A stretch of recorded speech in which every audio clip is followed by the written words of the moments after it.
Alright guys, welcome back. This is Vape. I'm back with another video for you guys. This is actually going to be a very different video than I've ever done before. It's going to be in response to some idiot who started flaming me for saying that you don't have to have the best of the best cards right now to be a hardcore gamer. Now, basically what he was telling me is that you have to have something like a GTX 780, 770, an AMD, I think they're called the R280 and 270, no, 280 and 290X, which are the new AMD cards right now. They're not actually released yet, I think, at the making of this video. So whenever you see this, it might actually be, I'm not sure. But, and this is being 17th of October, by the way, just for records. Anyways, basically, I'm going to show you that you don't have to have the best of the best cards to actually be a hardcore gamer and to have a very, very good looking game without having the settings turned down, obviously, and you know, getting 60 FPS in a video game. So I'm going to be doing this with two cards, and I've actually ordered my new card recently because I'm switching from AMD to Nvidia to give a test to give a chance to the new generation of cards, because right now, as some of you may be aware, I have a MSI R6970, which is 2 generations back from the current generation graphics cards, and it was the top end card back then, but now it will be considered a pretty low end card, even though I can play almost any game on it with full settings, minus a few tweaks, which I will show you just momentarily.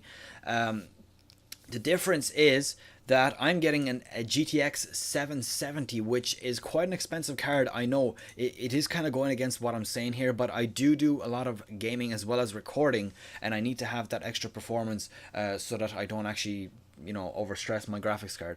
Now, the reason I'm actually upgrading is because my 6970, when it's under a lot of pressure, mainly when playing Starcraft, and for example, it happens sometimes when I go on Far Cry 3 as well, it whizzes a little bit. It's a strange whiz, and it's not coming from the bearings. I know that for a fact. It's coming from the actual graphics card itself, and I'm really worried about it going bust on me in just maybe a very short while. So what I'm doing right now is straight away I'm actually upgrading to the 77. It's the 770, which is going to be an insanely big performance boost. I think it's almost twice as much actually. So let's quickly have a look at what my card would theoretically cost to get my performance right now of my card, which is, the way I see it, all that a typical gamer needs at about 1080p resolution, which goes up to about 24-inch monitors. Now, this is it here, the Asus Radeon 7870. My one is an MSI 6970, which is the generation before this. It was the top end card, but this one is the mid-range of the next generation. So that's how they kind of do the comparison. Now, I'll quickly show you the performance differences. As you can see here, the 7850, actually that's a 7850. Let's go to 7870.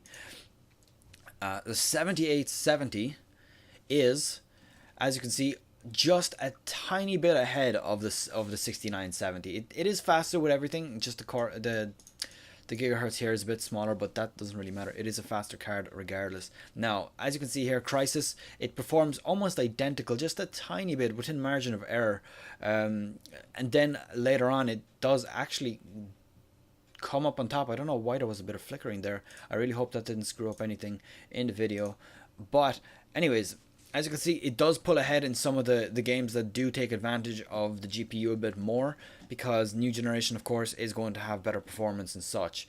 As you can see, it also draws less power and all that. Now, so there you go. This card is better performing than my card at the moment. And this card right now only costs about €195. In the United States, it might be $190 or something, which, including the conversion, might only be like €150, 150 euros, yeah. I don't know exactly how much it is, but this, you can see, is pretty much all that you, technically speaking, need right now to be very, very competitive, or, you know, a gamer that really likes to have the good graphics in the video or in his game. So of course this is not 100% required. You don't have to do this, but this is what you would need to max out games, and by max out I will show you just a minute how to do that. So let's start looking at a few games. Now, I'm actually going to take a few from the benchmarks, and why not do that, because that is the best way to do it. Now, I do actually have Crisis. This is Crisis Warhead and Crisis 1, I think, but I need Crisis 2. Do they have benchmarks for Crisis 2? I don't think so. That's not good. Right, so we won't do Crisis 2. We'll do Starcraft 2, because I know that they have that here, as you can see here, ultra quality. That's not it. This one. Yeah, there we go. It's actually screwing up a little bit with the highlighting, but okay, 70. I'm expecting to get 67.7 frames per second without vertical sync. So let's write that on a notepad, and then we'll do all the comparisons. So SC2 should be giving me about 67 FPS roughly. We won't, you know, get 100% accurate. And then we'll have a look at Battlefield, and we'll have a look at the 1920 by 1080. They don't even have 1920 by 1080. What the hell? That is really, really strange that they didn't do the very most popular benchmark around. Now, so what I'm going to do instead is I'm going to take the 1650, and I'm expecting to get 69 BF3.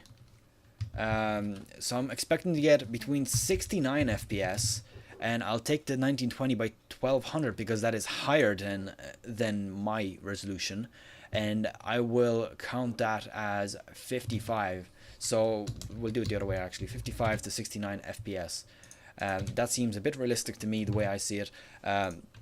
So let's just say we're expecting to get about 61, 62 FPS in Battlefield 3 on maximum settings.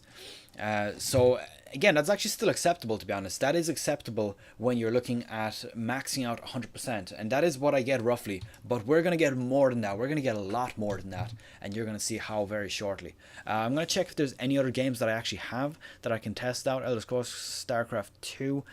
And I think that's actually it that they're using here. Unigen, actually, we can use Unigen as well. It doesn't actually show. This is probably an outdated Unigen as well, a previous generation one, because I remember when I was doing this test at 1920 by 1080, I was actually only getting about 15 FPS because, you know, new things. So I won't really go into this. In fact, I will actually do this. And I'm gonna do it with two. I'm gonna do it with the full settings, and then one tiny tweak to make it a lot better, and we'll go ahead with that. Now, let's jump into some games. Now, I'm not going to be recording these with my my computer, because of course that will draw down the performance even further. So what I'm going to do is I'm actually going to record it on my phone. I know it's going to be shit quality, don't kill me for that. It's going to be just a little bit of a video. It's not going to be anything fancy. It's going to be a little bit of a performance what is it called, demonstration with the different settings. And I don't think that they have Far Cry 3 actually. I will actually do a bit of Far Cry 3 as well, because I do have that installed, and it can give you quite a good demonstration as well, because it's a very demanding game when you absolutely max it out. So I'll end this part here, and we'll jump on to the next part where we're going to be looking at the 6970. I'm kind of balancing the camera on my girlfriend's makeup mirror thing, so it's going to be a little bit shaky, so don't worry about that too much. Now the FPS is showing on the top. I'm assuming you can see it on the webcam, and we're going to see how the game performs like this. Now I'm assuming that I'm going to get better performance than the old benchmark show, because of course game utilizations, optimizations, and of course drivers. Now here we go, we have about 90 FPS right now, from what I see. Of course I'm not recording my own screen because I don't want to hinder the performance of my PC right now while I'm doing this. So as you can see, it's jumping about 90 to 100 FPS, and this is actually a big jump over the previous. This is annoying me now. It's a lot higher than the previous benchmarks, and it is a bit strange that it does that, because the previous benchmarks were like 50, 60 FPS, and it's giving me like 90 to 100 right now. So as you can see, it is jumping around there. And I did this test a minute ago, and I'm sorry about all the game sounds, but I'll actually turn them off. I did do this test a minute ago, and it was failed because I did it on my phone, and that video was super shaky. Now I'm gonna quickly go into the options and show you what you can do if your game, for example Starcraft 2, is struggling. Now for Starcraft 2, I didn't notice that much of a difference when I did this before, but it can help you at times. Now there's a few things that will not hinder the looks of the game too much, at least not too noticeable, unless you're very fussy about small details. Now post-processing is one of them. You can reduce that a little bit. You can reduce the physics, especially on AMD cards. This will probably hurt your card the most. Models, you can leave that. Portraits, no. Movies, high. Indirect shadows, you can actually you can also reduce or take this off completely, and it's actually not going to make too much of a difference to your gameplay. And as you can see, I've already jumped up about 20 FPS while just doing that. Now it isn't that much of a difference in looks, I hope. I think it isn't. Yeah, even the shadows are not too bad. It's just the little edges, like the shadows, they're not that great now. But you see, the thing is, you can get so much extra performance out of your cards with such little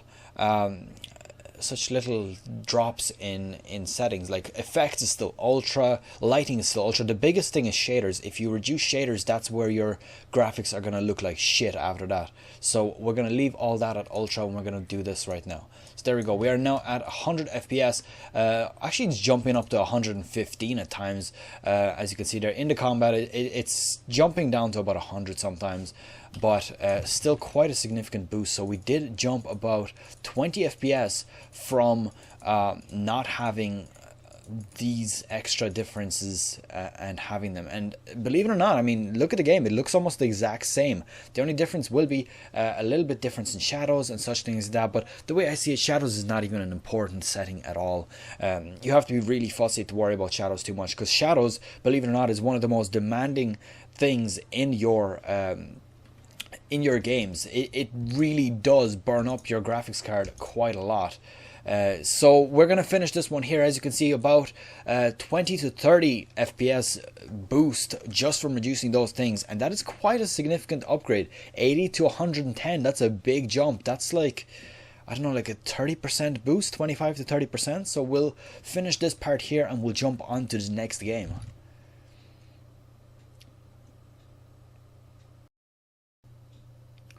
Okay, so the next test is actually going to be a very quick one. It's going to be demonstrating Battlefield 3. Now it's going to be showing basically the difference of how it looks in comparison with the performance. Now the performance is almost doubled, but the looks I can't really show you. That's the unfortunate thing, because I had to change the webcam to be recording off my girlfriend's laptop, because for some reason when you tab into Battlefield 3, Cyberlink UCam disables itself, so it doesn't work anymore. So the video quality is going to be very, very shit, but I will call out exactly what I did and put a bit of annotations on the screen so that you can see a bit better. So I'll turn on the video myself so I can watch it. Okay, that's the wrong video. Where the fuck is it? There it is. Okay, so as you can see, 40 FPS at the top right now. It's 35 to 40, that's where it's sitting. And as you can see, the shadows are pretty good on the floor. That's the way it usually is, maxed out 100%. So it sits at around 40 FPS when you're actually looking up and not at the ground, or not in a tunnel.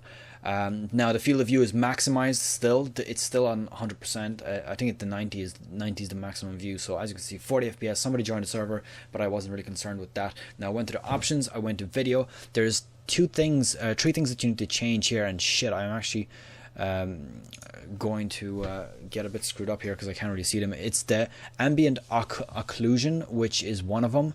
Definitely has to go off. And then I think I went about 5% or 5 FPS in performance, and there's almost no difference at all in the looks of the game. The next thing was if this God, I cannot see. I'm gonna call it out. I'll put an annotation on what the hell that was. But anyways, that has to go off as well. That brings me up another 15 FPS, which is a massive jump for what it reduced. And the last thing to reduce was the shadows. If you go from ultra to low, you actually add another like 10 to 20 FPS depending on where exactly in the game you are.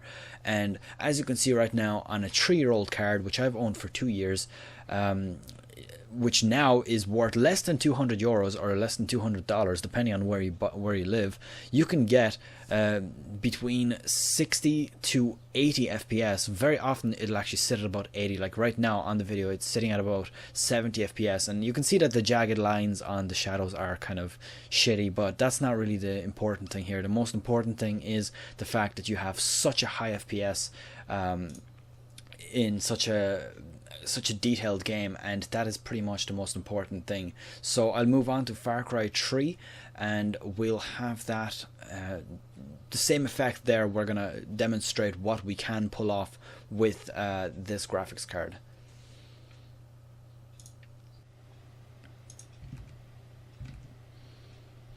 Okay, so this next test is going to be Far Cry 3. As you can see, we have a vehicle in front of us. The point of the vehicle is to show you, as you can see, all the shadows in the front. They're not actually that detailed on ultra setting. As you can see, there is a bit of jagged lines and all that.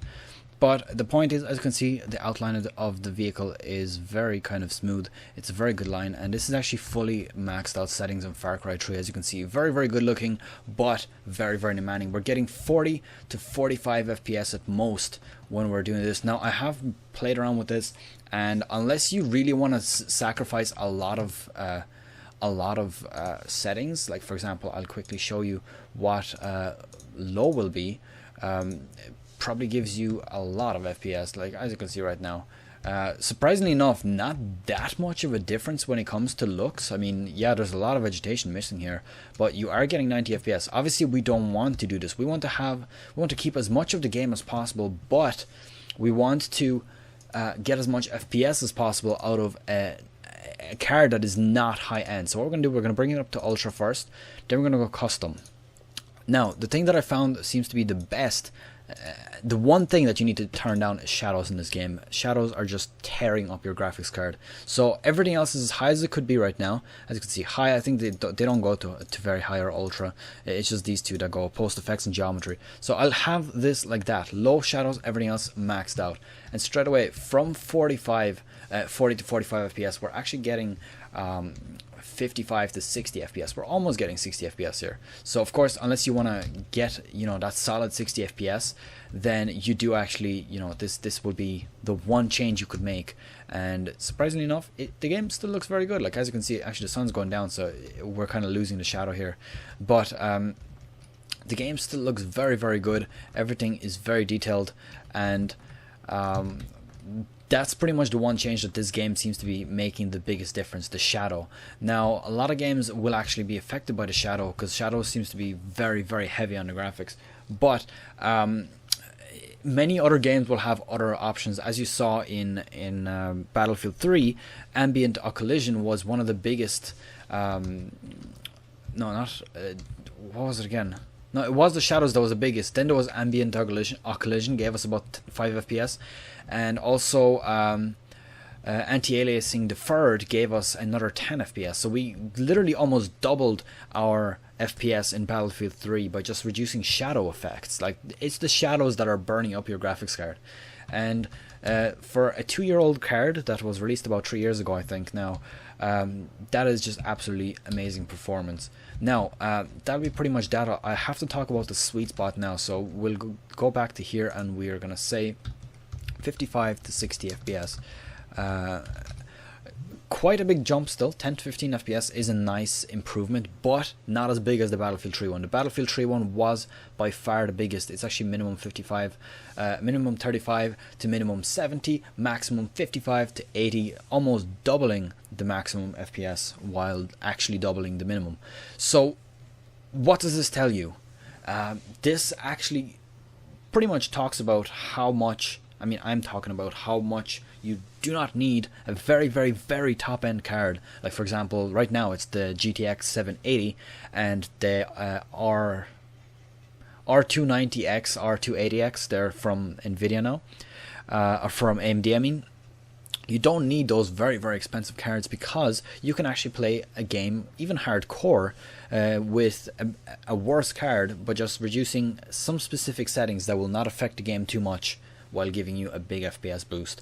So now I'll talk about the sweet spot. The sweet spot is usually, a lot of you may be aware that you want to go over 60 FPS, but there's not much point in going over it because it doesn't really make sense. You don't get that much of performance boost. Actually, this is also on borderless, so I would have got another 5 FPS or so if I was on full screen without being windowed. So let's just say I would have gotten another 5 FPS out of reducing the shadows. Now, another thing that you might want to consider is when you're playing full screen, you can turn on the VSync. The VSync is a vertical sync. What it does is it limits your game to your screen refresh rate. Like for example, my one is 60 FPS, so my screen won't really show anything over 60. I mean, it'll say it on the hardware, but it won't actually give me over 60 FPS. My screen won't display it. It'll just show 60. And a lot of the time, most monitors these days are actually like that, whereas a lot of monitors just will basically just be, they'll say 120, and some of them, the cheap ones, will not be that great anyways. But anyways, regardless, moving on from that, VSync is pretty much a very important setting. People think that if you turn it off you get better performance, but fact is you don't. You put on VSync, it'll limit your FPS to 60, and the sweet spot, which was the start of this conversation, I kind of veered off in a different direction. Excuse me.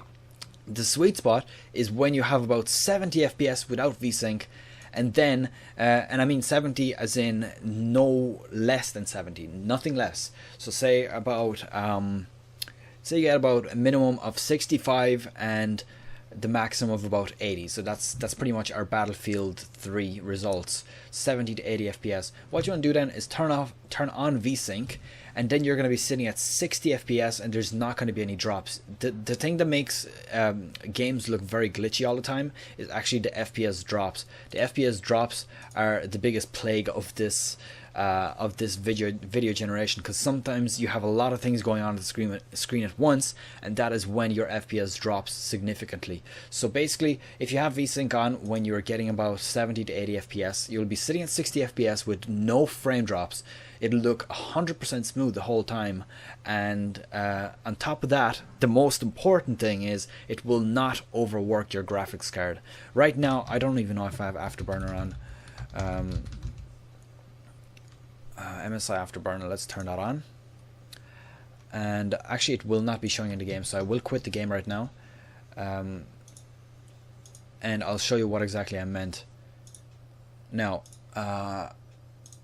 we can reduce this, we can X this, there we go. Afterburner is right here. You're gonna see that my card was at 100% usage right now, so that is not the best thing to do. I mean, of course they are made for this, especially the aftermarket ones, the MSI, Asus, Gigabyte, the list goes on, there's loads of them. They are made for this, so as you can see they only went to about 68 degrees Celsius. That is pretty much the limit of my card. Usually they can go up to about 80 and it'll be safe for them, but you know, the reference cards, they will go about that hot, and it's not great. They could burn out very quickly like that. I've had this card for 2 years. It's starting to act up now, so I am actually planning on replacing it. I've actually ordered a GTX 770 just today actually.